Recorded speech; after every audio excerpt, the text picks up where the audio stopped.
We've had lots of requests to talk about astraphobia, which is the fear of thunder, and tonitrophobia, which is the fear of thunder and lightning. Now, we are quite surprised to learn that actually, in our years of therapy, we've come across it so many times because it is actually incredibly common. And if you look at most lists of top 10 phobias, yeah, they tend to always have the fear of thunder and lightning is in there.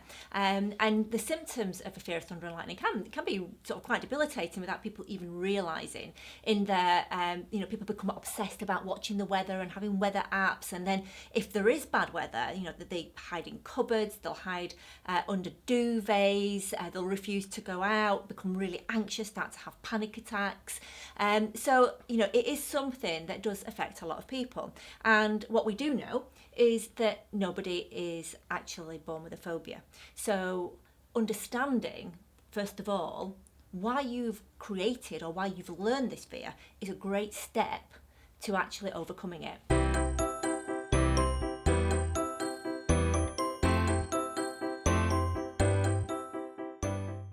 One of the potential problems, no one is born with a phobia. However, we are born with two fears: falling and loud noises. And this potentially, from our experience, is the problem, because we have this innate fear of loud noises. And obviously, if thunder isn't explained to us in the correct way as a child, then we have to interpret it in our own way as a child, and hence we can get it wrong. Yeah, and so that is one of a huge cause. And in our clinic, other causes that we've come across have been that their fear is actually a learned behaviour through copying. So that's copying a parent or a learned behaviour because of something that they've seen or that's happened. So for example, surprisingly, when some of the people that we've spoken to, when they've been children and they've had a pet dog, and they've been kind of taught that if their dog's barking, that means that there's potentially a danger. So obviously, a dog doesn't understand the concept of thunder and lightning, and it hears a banging sound, the dog starts to bark, and then you as a little one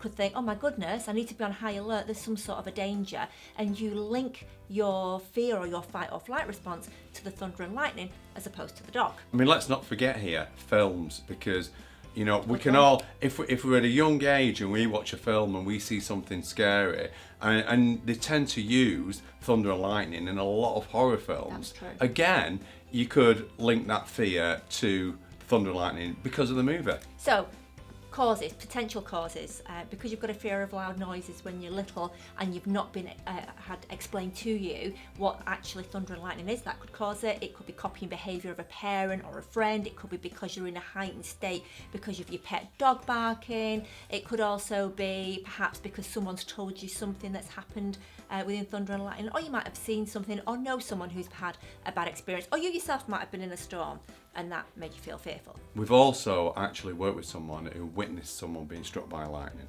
So there's quite a few reasons why someone might have a fear. So how can we go about helping you to overcome your fear of thunder and lightning? So the first thing, as we've already said, is to try and look for the cause, because then once you know the cause, you know what started it, and you can actually then start to challenge that belief that you created at that time. Because more often than not, Eva, it will not be thunder and lightning's fault. And here's the thing to consider as well. No one has ever been injured or hurt by thunder, right? We know that some people have sadly been struck by lightning, but no one's been hurt by thunder. And actually, it's thunder that tends to be the problem here. It does, because of the loud noise. So we're looking for the cause and we're going to challenge that, but we also need to give ourselves lots of evidence as to why what we're believing is actually not true or is an exaggerated reaction, by looking at some facts. Now we got some great facts, didn't we? From the stats from the British Medical Journal. We did, and they are quite mind-blowing actually, to think the actual probability of anybody being struck by lightning is 1 in 10 million. Now, if you consider your chances of winning the lottery or a jackpot in the lottery are 1 in 2.7 million, that might put that into perspective. Wow, so we're talking 10 million against 2.7 million. I think what surprised us was you've got a 1 in 10 million chance of being struck by lightning and a 1 in 685,000 chance of being killed in the bath. Wow, that's 10,685,000. And do you fear your Wow. bath? Probably not. Yeah, but let's try this one on for size. You've got a 1 in 2,000 chance of being injured by a mattress or a pillow. 1 in 2,000, 1 in 10 million. So we really want you to take that on board, because when you've got a phobia, what you're invariably doing is you're looking for more evidence as to why to keep the fear. So you might be looking at those weather apps and you might be obsessing about what the weather's going to be like tomorrow. However, if you change your perspective and you change how you deal with it by looking for contra evidence, then that is the start to your overcoming your phobia of thunder and lightning. So how do we go about actually now starting to challenge those origins? How do we go about finally getting over it and feeling better about what ultimately is a natural phenomena? It's no different to having a blustery day. You know, if it's thundering and lightning outside, we're less likely to go out even if we don't have a phobia, just as we wouldn't go out if it was a really, really windy day. Can I just, on behalf of the planet and all the elements here, thunder and lightning was here before we were born. That's Before true. anyone watching this was born. Yeah, so we want you to consider that. We'd like you to consider, is the actual fear even yours? Did you learn it from somebody else? If you learned it from somebody else, then you can actually say, oh, I can let this go because it wasn't even mine. I've got no evidence to persecute thunder and lightning because never actually done anything to me. If there is a potential problem here, it is lightning. So stop blaming thunder, because that is the thing that really most people are bothered about. Yeah, it's a loud noise. Yeah, it's, might be frightening, but it's just an act of nature and it doesn't do anyone any harm. And the other thing that you've got to consider is that lightning is not targeting you personally. If there's a storm, if there's bad weather, you're taking it very personally. You're fearing something that has got no interest in you. It is not coming for you. And that is something else to consider, because when you're hiding and when you're feeling anxious, assure yourself, listen, me and the thunder and lightning haven't got some sort of a bad relationship here. It doesn't even know who I am. It's not coming for me. And I know that sounds maybe a little bit silly and a little bit fun, but most often we've created our fears and phobias in childhood. So sometimes we have to address it with a little bit of fun and laughter to help ourselves to overcome it.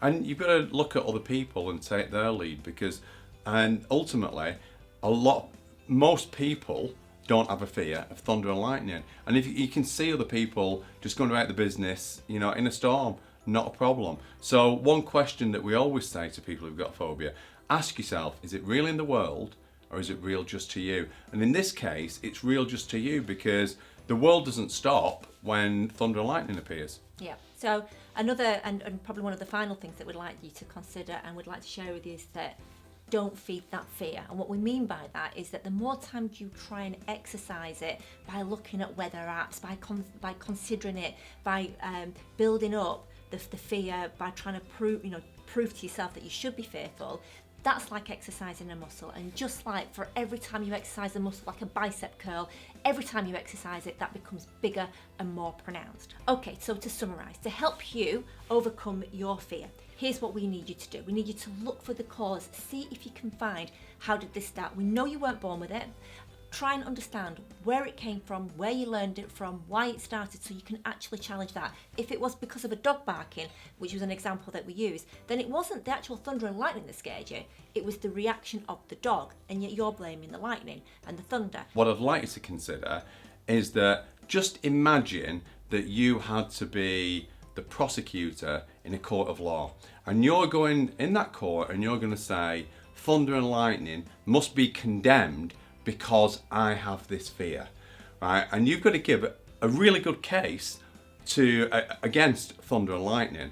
Now, just consider that, because if it was the dog, then you can't do that, because the jury would say, no, actually, it was the dog that caused you to have the fear. And just look at it from that point of view, because it will allow you to look at it in a different perspective. So, look for the cause. Challenge that cause with contra evidence. Look for evidence as why you shouldn't be fearful, like the statistics that we have just shared with you. Don't feed it, and we hope that our little film there has helped you to just look at your fear in a different way. Our thoughts create our feelings, so if we have different thoughts, we have different feelings. So thanks so much for joining us. Really hope this film's helped. Take a look at the other films on our YouTube channel, and also if you want to learn a little bit more about our formula and our therapy, take a look at our book, Conquering Anxiety.